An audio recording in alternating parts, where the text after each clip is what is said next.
Morning students, class 8 mathematics chapter number 6 square and square roots. इसके part number आज 6 करेंगे, जिसमें हम स्टेटमेंट सम करेंगे। और ये एक्सरसाइज है आपकी 6.5। सम नंबर 5 जैसे हमें दिया हुआ है, इसकी स्टेटमेंट क्या है? The students of class 8 of a school donated ₹2401 for prime minister's national relief fund. Each student donated as many rupees as the number of student. इसमें एक चीज तो इसको ध्यान से देखते हैं, as many rupees as the number of students in the class. और आगे उन्होंने क्या पूछा है? Find the number of students in the class. ये मेरा उन्होंने ये निकालने के लिए बोला है कि ये बताओ कि क्लास में कितने स्टूडेंट। एक चीज, इस ऐसे सम जो स्टेटमेंट वाले होते हैं ना, इनमें कुछ चीजें ध्यान देने वाली होती हैं कि हमें पूछा क्या है। जैसे अब उन्होंने बोला है कि किसी 8th क्लास के कुछ स्टूडेंट्स ने prime minister national relief fund में कुछ पैसे डोनेट किए हैं। कितने पैसे डोनेट किए हैं? 2401। अब वो कहते हैं कि एक बच्चे ने उतने पैसे डोनेट किए हैं जितने उस क्लास में टोटल स्टूडेंट है। जैसे मान लो आपकी क्लास में 30 स्टूडेंट है, तो उनके कहने का मतलब ये है कि अगर एक क्लास में 30 स्टूडेंट है तो एक स्टूडेंट ने 30 रुपीज डोनेट किए। इस लाइन का ये मतलब हो गया as many rupees as the number of students in the class. ठीक है, आगे उन्होंने बोला है find the number of students in the class, कि नंबर ऑफ स्टूडेंट्स निकालो। तो बच्चे जहां ऐसे आ जाता है as many rupees as number of students, ऐसे आ जाता है, तो इसका मतलब क्या होता है कि हमने क्या निकालना होता है? Square root. जैसे आपको पता ही है स्क्वायर का मतलब क्या था, कि स्क्वायर का मतलब था किसी नंबर की पावर 2। जैसे मान लो मैंने अभी 30 वाली आपको एग्जांपल दी है। 30 स्टूडेंट, तो एक स्टूडेंट ने कितने रुपीस डोनेट किए हैं? 30। मतलब उस क्लास ने तो 900 रुपीज टोटल डोनेट किए हैं। अगर आपके पास ये इतने पैसे उन्होंने डोनेट किए हैं, तो इसका मतलब क्या है?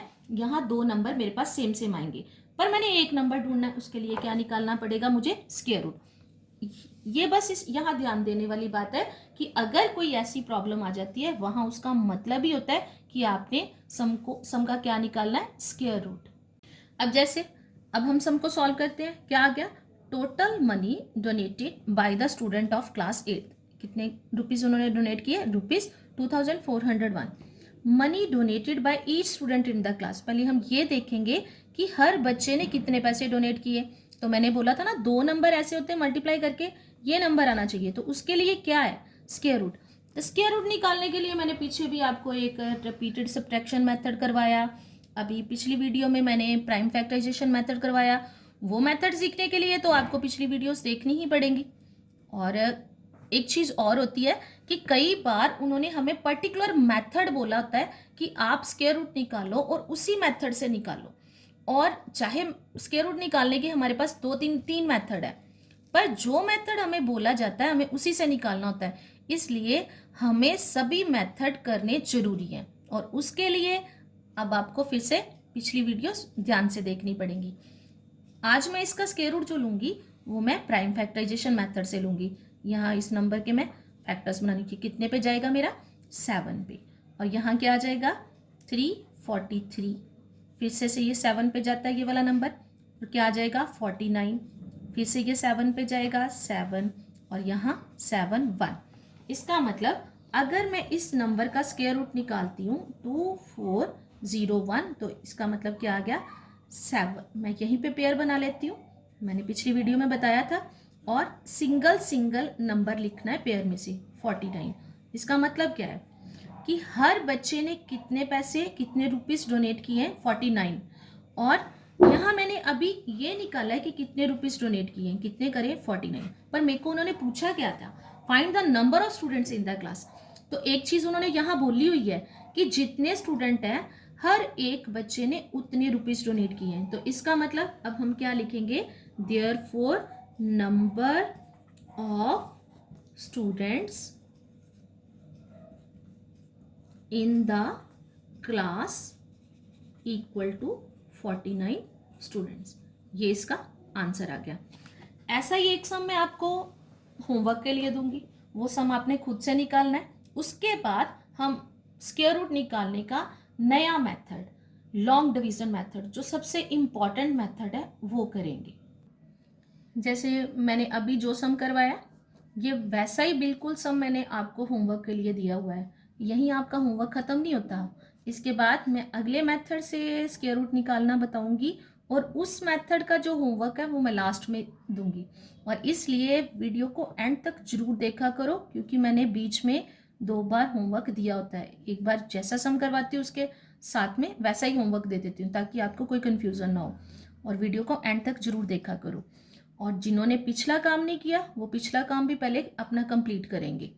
जैसे इसकी देखो स्टेटमेंट क्या है। सम number 6, 2025 plants are to be planted in a garden in such a way that each row contain as many, यहाँ भी आ गया ना, as many plants as the number of rows, मतलब एक रो में जितनी रोज बन रही हैं उतने ही एक रो में प्लांट लगाए हुए हैं। Find the number of rows, इसलिए उन्होंने पहले नंबर ऑफ रोज पूछी है, and the number of plants in each row. Same जैसे मैंने पिछला सम किया ऐसे ही आपने इस सम को करना है, क्योंकि ऐसे सम हमें बोर्ड के एग्जाम में आते हैं। इसलिए ध्यान से इन सम्स को समझ के, अच्छी तरह से वीडियोस देख के अच्छी तरह समझ के काम करना है, ऐसे नहीं कर लेना बच्चे।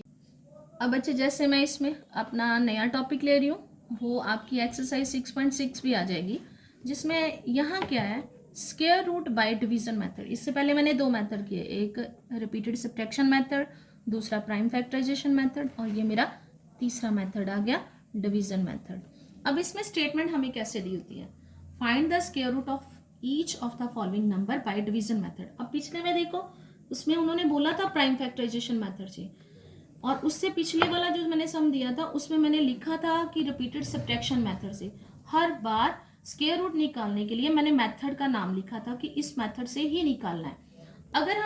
अगर हमें किसी मेथड का नाम दिया जाता है तो हम दूसरे मेथड से उस सम को कर लेते, तो हमारा सम जो है ना वो रॉन्ग माना जाता है, उसके हमें नंबर नहीं मिलते, मार्क्स नहीं मिलते। अब इसलिए ध्यान रखना, मेथड जरूर पढ़ना ऊपर, और पिछले दोनों मेथड करने के लिए पिछली वीडियोस को भी ध्यान से देखना। अब मैंने जैसे अभी अभी आपको एक एग्जांपल करवाई है, जो प्राइम मिनिस्टर वाली थी एक, उसमें मैंने यही नंबर दिया था आपको। अब उसमें मैंने प्राइम फैक्टराइजेशन मेथड से निकाला था स्क्वायर रूट। अब मुझे बोला क्या है निकालना, मैंने स्क्वायर रूट ही है, पर मेथड का नाम चेंज करके डिवीजन मेथड कर दिया। अब डिवीजन मेथड में कैसे करते हैं, ये सबसे इम्पॉर्टेंट मेथड है हमारे लिए, क्योंकि आगे जो हम बड़ी क्लासेस में जाएंगे ना, जब हमारे पास बहुत बड़े बड़े नंबर होते हैं तो हमारे यही मेथड काम आता है, क्योंकि दूसरे मेथड से टाइम ज़्यादा लगता है। अब इसको देखो कैसे करना है, कि मैंने इसका स्क्वायर रूट निकालना है, इसका मतलब ये मैं फर्स्ट इसकी एग्जांपल ले रही हूँ, ऐसे लिख लिया। अब इसको करने के लिए क्या करते हैं, हम ये साइन डालते हैं, ऐसे वाला, ऐसे लिखेंगे। अब इस नंबर को मैं स्क्वायर रूट के ये वाले साइन के अंदर रख दूंगी। अब मैंने, अच्छा, अब जैसे डिवाइड करते हो ना, ये सम वैसे ही होते हैं, पर सबसे पहला काम हम क्या करते हैं, इनमें पेयर्स बनाते हैं। पेयर्स हम लास्ट नंबर से स्टार्ट करते हैं, जैसे 1 और 0 को लेके एक पेयर बन गया, और एक 4 और 2 को, मतलब ये 24 और 0 1 के 2 पेयर मेरे पास बन रहे हैं। अब डिवाइड जब करते हैं हम, उसमें हमें नंबर दिया होता है कि हमने कौन से नंबर पे डिवाइड करना है, इसमें नंबर नहीं दिया होता, नंबर हमें खुद से ढूंढना पड़ता है कि कौन सा नंबर हमने लेना है। अब जैसे यहाँ देखो मेरे पास ये नंबर है, अब मैंने यहाँ ये पेयर लेना है कि ये दोनों नंबर्स को लेके मेरे पास बन रहा है 24 नंबर बन रहा है। अब मैंने लेना क्या है, मैंने अपनी तरफ से नंबर सोचना है, कोई भी मैंने ऐसे नंबर सोचना है, और उस नंबर को उसी नंबर के साथ मल्टीप्लाई करना है, ताकि मेरा यहाँ 24 पूरा पूरा आ जाए, या 24 से छोटा कोई नंबर हो। अब जैसे देखो ये नहीं है जैसे मैं 6 × 4 6 4 का 24 होता है, तो वैसे नहीं ले सकती, क्योंकि एक नंबर उसमें मेरा 6 आ रहा है और एक 4, दो नंबर अलग अलग आ रहे हैं पर मेरे को सेम नंबर, जैसे 1 1 का 1 आ गया, 2 2 का 4 आ गया, 3 3 का 9 आ गया, 4 4 का 16 आ गया, 5 5 का 25। अब ये देखो 25 24 से बड़ा है, पर उससे लास्ट जो छोटा, उसके नियर छोटा जो नंबर है वो कौन सा आ रहा है, 16। इसका मतलब मैं यहाँ भी 4 लगाऊंगी और यहाँ भी 4 लगाऊंगी, क्या आ गया मेरे पास, 16। वैसे ही करना है हमने, 24 में से 16 को माइनस कर देंगे तो कितना आ जाएगा मेरे पास, कितना आ जाएगा, 8। ठीक है, यहाँ क्या आ गया, 801। अब अगला नंबर मैंने कैसे लेना है, अगला नंबर कैसे लेते हैं, ये जो दो नंबर आए हैं इन दोनों को मैंने यहाँ प्लस कर देना है, और प्लस करने के बाद मेरा यहाँ नंबर क्या आ जाएगा, 8। अब ये तो 8 आ गया, पर 8 के साथ मैंने खुद से नंबर लेना है, ऐसे नंबर लेना है कि मेरा या तो ये पूरा पूरा चला जाए, फिर से क्या आ जाएगा। अब ये भी ढूंढने के लिए हमने अपनी फर्स्ट वीडियो में देखा था कि 1 कब आता है। 1 तब आता है कि अगर मैं 8 के साथ 1 लगाऊंगी तो 1 आएगा। 8 जो नंबर आपने लगाया उसके साथ मल्टीप्लाई करना है। अगर मैं 8 के साथ यहाँ 1 लगा रही तो 1 के साथ ये आ गया मेरे पास 81। या 1 कब आता है, 9 लगाने पर। पिछली वीडियोस में फर्स्ट वीडियो में ये चीज मैंने आपको बताई। 9 9 सा 81, 1 8, 9 8 72, 72 में 8 प्लस करोगे तो क्या आ जाएगा 801। इसका मतलब यहाँ मेरे को यहाँ तो ये लास्ट नंबर में बता देता है कि हमें लास्ट में 1 चाहिए, तो 1 लेने के लिए कौन सा नंबर लेना है, या 1 या 9। 1 तो छोटा हो रहा है, इसका मतलब मैं कौन सा नंबर लूंगी, 9। यहाँ लगा देंगे 9 और ऊपर भी क्या आ जाएगा 9। अब मल्टीप्लाई करने के बाद मेरा क्या आया 801, पूरा पूरा चला गया। अब देखो मैंने पिछला सम जब बताया तो उसमें आंसर मेरा कितना आया था 49। अब इसमें भी आंसर कितना आ गया 49। अब जैसे मैं उसके साथ की दूसरी एग्जांपल ले रही हूँ। अब मेरे पास यहाँ नंबर क्या है 5776। फिर से वही पेयर बनाए मैंने, 2 पेयर बन गए। अब मैंने टोटल 57 के नीचे, पेयर के नीचे देखना है कौन सा नंबर जाता है, अकेले 5 के नीचे नहीं। एक मैं इसके साथ ऐसा भी नंबर और एग्जांपल लूंगी जिसमें एक नंबर ही लास्ट में बचेगा मेरे पास। अब यहाँ देखो, अब 57 के नीचे कौन सा नंबर, ये बात ध्यान में रखना कि दोनों नंबर सेम होने चाहिए, ऐसे मल्टीप्लाई करना है हमने। अब यहाँ इसके नीचे क्या आ जाएगा 8 8 सा 64, 64 इससे बड़ा है तो 7 7 सा 49, 49 इससे छोटा है, जस्ट छोटा लेना हमने, क्या आ जाएगा 49। यहाँ लगाऊंगी मैं 7 और यहाँ भी क्या आ जाएगा 7, 49। 57 के नीचे क्या चला गया 49। अब 17 में से 9 को माइनस करेंगे तो क्या आ जाएगा 8। अब जब हम नीचे लेके आते हैं इसको, पेयर बनाने का मतलब ही ये है कि पेयर नीचे आएगा, अकेला 7 नीचे नहीं आएगा, दोनों नंबर इकट्ठे नीचे आएंगे। डिवाइड में हम एक एक नंबर को टर्न बाय टर्न लेके आते हैं, पर इसमें पेयर आता है, ठीक है। अब यहाँ पिछले सम में जो नंबर थे उनको प्लस कर दिया, अब इस सम के अकॉर्डिंग मुझे ये वाले नंबर प्लस करने पड़ेंगे। तो क्या आ जाएगा मेरे पास 7 + 7 क्या आ गया 14। अब यहाँ 14 आ गया। अब इसके साथ का नंबर, ये नंबर हमेशा हम ऐसे लेते हैं कि इन दोनों नंबर्स को प्लस करने के बाद ये नंबर वो आएगा, और साथ का नंबर जो है वो मैंने अपनी मर्जी से लेना है। अपनी मर्जी से वो लगाना होता है कि मेरे पास ये पूरा पूरा आ जाए ताकि मेरा सम सॉल्व हो जाए। अब 6 है पीछे, तो 6 कब आता है, जब यूनिट प्लेस का डिजिट या 4 होगा या 6 होगा। अब मैं 4 बार बार इसको अलग अलग नंबर, कभी मैं 2 लगाऊं कभी 3 लगाऊं, उससे अच्छा है कि मैं इसके लास्ट में या मैं लगाऊंगी 4 और या क्या लगाऊंगी 6, दोनों को चेक कर सकती हूँ। 4 4 16, 1 16 और 1 17, 7 1 5 76 आ गया। ये तो नहीं जा रहा, अब 6 लगा के देखते हैं। 6 6 36, 6 3 6 4 24, 24 और 3 27, 7 2 6 1 सा और 2 प्लस हो गई, आ गया वही नंबर 8 7 6। कौन सा नंबर लगाने के बाद आया 6। अगर यहाँ 6 लगाएंगे तो यहाँ भी क्या आ गया 6। ये वाला हमारा आंसर होता है। इसका मतलब इस सम के स्क्वायर रूट का मेरे पास आंसर क्या आ रहा है 76। बच्चे ये छोटा भी है मेथड और इंटरेस्टिंग भी होता है, पर हमें वही लगाना पड़ता है जो उन्होंने बोला है। ये तब लगाऊंगी अगर मेरे को बोला गया, अगर नहीं बोला गया हो कि सिंपल बोला उन्होंने स्क्वायर रूट निकालो, तो तीनों मेथड से में से आप जो भी मेथड चाहो वो लगा सकते।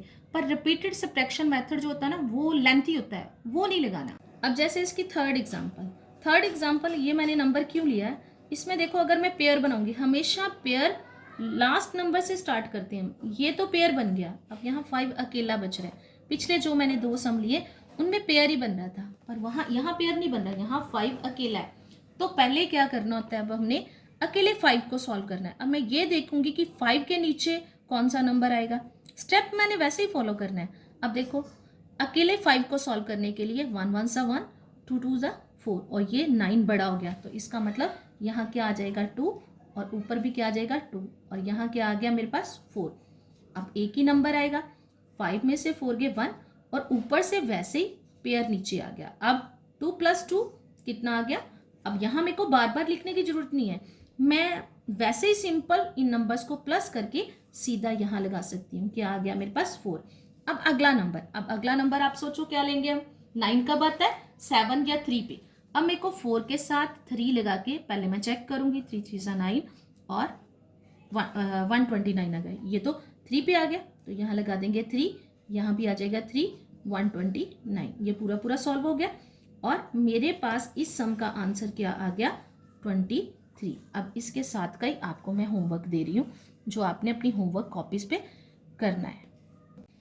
बच्चे, जो मैंने आज आपको लॉन्ग डिवीजन मेथड करवाया, ये उसी से रिलेटेड आपका होमवर्क है। Find the square root of each of the following number by division method. ये कुछ सम्स है और ये साथ में उनके मैंने आंसर दिए हुए हैं। और पिछली भी ये आज मैं 6.6 शुरू करवा दिया है। 6.5 एक्सरसाइज तक कंप्लीट करने के लिए पिछली वीडियोस जरूर देखो और हम अपने स्कूल के यूट्यूब चैनल को सब्सक्राइब भी करो।